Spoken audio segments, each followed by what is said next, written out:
সবাইকে, আমি দেবজানি আবারও চলেছি তোমাদের সামনে একটি ভিডিও নিয়ে। আজ এই গরমে প্রথম আমের চাটনি, আচার না আমের চাটনি বানাবো, সেটাই তোমাদের সাথে শেয়ার করবো। তো সবার প্রথমে কড়াই সর্ষের তেল দিয়ে দিয়েছি, সর্ষের তেল গরম হয়ে গেছে। কালো সর্ষে আমি ফোড়ন দিয়ে দিলাম, আর সাথে তোমরা শুকনো লঙ্কা দেবে, আমরা শুকনো লঙ্কা খাই না বলে আমি কাঁচা লঙ্কা ফোড়ন দিলাম। ফোড়নটা থেকে সুন্দর গরম গন্ধ ছেড়ে আসলে আমি আমটা অ্যাড করবো। ফোড়নটা থেকে সুন্দর গন্ধ ছেড়ে দিয়েছি, এবার আমি অ্যাড করছি আম, কেটে রাখা মিশিয়ে রাখা আম।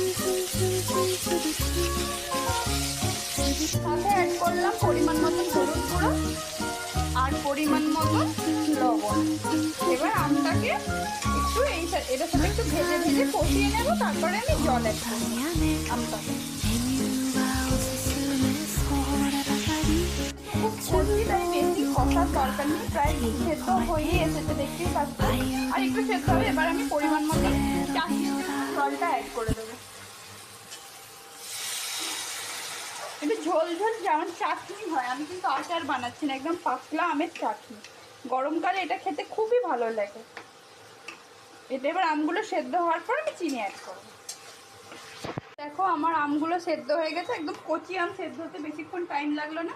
এবার পরিমাণ মতন আমি চিনি এটাতে অ্যাড করে দেবো। পরিমাণ মতন চিনি আমি অ্যাড করে দিয়েছি, একটু টক মিষ্টি ভাব থাকলে বেশি ভালো লাগবে এই গরমকালে।